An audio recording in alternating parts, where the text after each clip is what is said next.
It turns out that taking derivatives is somewhat easier than often finding antiderivatives, integrating. And if you hand me a function, I can take the derivative of it. But hand me a function, I might not be able to find the antiderivative. Let me give you an example. If we wanted to integrate, let's see, how about the fifth root of x cubed plus x plus 1 dx. Now that's a continuous function, and there is an antiderivative to it. The problem is that we're limited in the recognizable functions that we use. We might call them elementary functions. The elementary functions consist of polynomials, fractions using polynomials called rational functions, any versions of those with radicals such as cube roots and square roots. And then there are the trigonometric functions, the inverse trig functions. There's the exponential functions, logarithmic functions. There's one you may not know about yet called the hyperbolic functions. And I'm not sure I've left anything out. Those are the basic elementary functions that we play with. And but there are an infinite number of other kinds of functions for which we have no description. And this is most likely one of them. The antiderivative of this is not something we could describe in any terms that we can write using elementary functions. So we have some ways around this. There's some approximating techniques that we can use, and several come to mind that you'll eventually learn if you keep studying calculus. And so there we have it. Now, beyond this, you've only seen so far a rather limited number of integrations, rather simple ones, as you'll find out. And one of the main focuses of a second semester calculus is learning techniques of integration. The techniques come under names like integration by parts, trigonometric substitution, trigonometric integrals, partial fractions method. There might be another one in there. Anyway, so that's kind of a big part of calculus too, is learning how to integrate more functions using more techniques. But there is one I wanted to introduce to you during this segment of Calculus 1. It's the substitution method. And the substitution method is sort of the integral way of handling the chain rule. So I'll have to explain all that. Let's start off with an integral. I want to integrate, let's make it 2x plus 1 to the 40th power dx. Okay, now, theoretically, we could do it based on what we know now. We could multiply that out, but think of how bad that would be. 2x plus 1 times 2x plus 1 times 2x plus 1 times 2x plus 1. You have to do this 40 times. It would take all day, wouldn't it? So we don't want to go down our route. We don't want to go down that route. There's a nice way around this. If this was just a variable raised to the 40th power, we could integrate it. X to the 40th, you could integrate that. So here's what we do. I'm going to make a substitution. And the traditional letter for substitution in calculus is U. So I'm going to call this part U. And here's what happens when we do that. So over here, let me get my correct pen here. There it is. I'm going to let U equal to 2x plus 1. Okay, now to the side, I'm going to do some work to justify my next step. I want to write down my next step. I want it to make sense to you. So here's how we're going to think about it. When you have U equal to 2x plus 1, if I take the derivative with respect to x of this equation, on the left side I'm just simply going to get du over dx. Du over dx. On the right side I get 2. Derivative of 2x plus 1 is 2. And then if I multiply both sides by dx, I'll get du equals to 2 dx. Alright, now you don't want to go to this trouble all the time.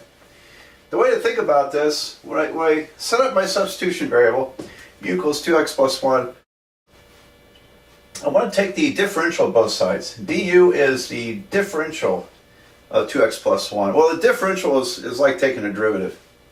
And I'll get 2 times dx. And so you'll get used to this. You'll get used to it. I think it's a little weird to a lot of beginning calculus students. But basically, if it works, just take the derivative and put dx there. Okay, that'll work. Now, why are we doing this? Because I need to change my differential. I have u, but I don't have anything in u there. So I have to convert this integral over to nothing but u's, okay, before I can integrate it. You can't mix u and x together. It's not going to work. And in other words, if I just wrote this, I would have u to the 40th dx. Well, I have a mix of variables. We can't mix those variables. You'll just get junk. It won't work. So I need to put this in terms of u also. I need to find du. And we did. Du is 2 times dx. All right. So, but to substitute, I want to substitute for dx. I'm going to divide by 2 here. That gives me dx is du over 2.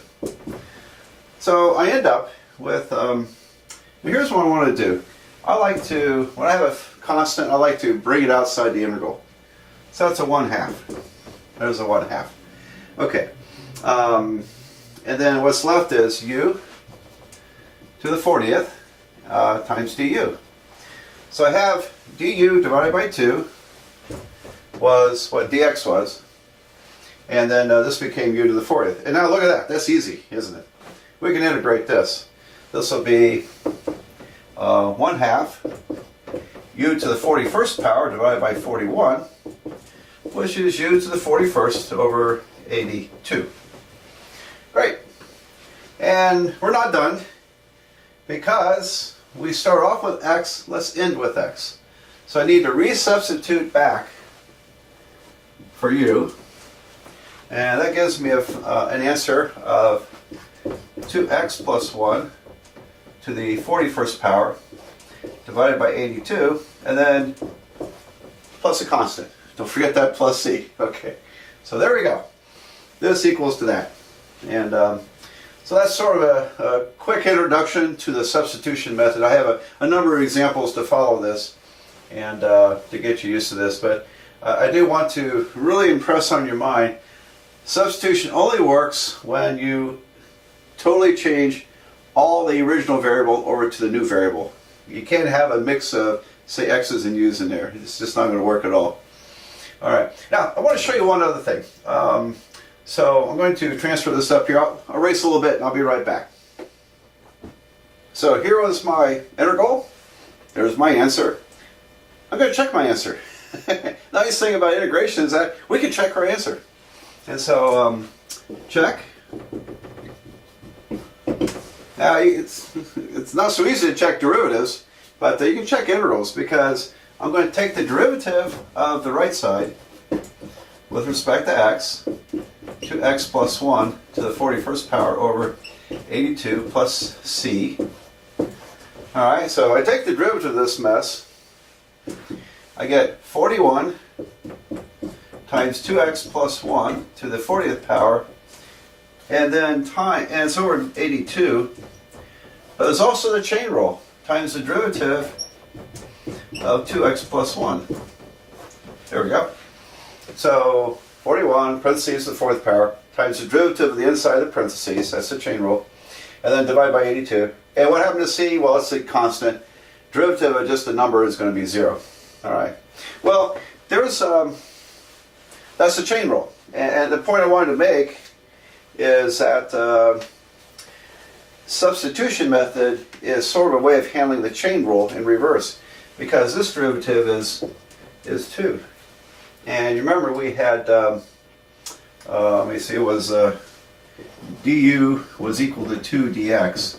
There's the 2. Okay, so it's sort of, this applies when there's a chain rule somehow involved, the substitution technique. So I just wanted to make that point. And okay, well, We have a number of other examples to show you, so let's get on to them.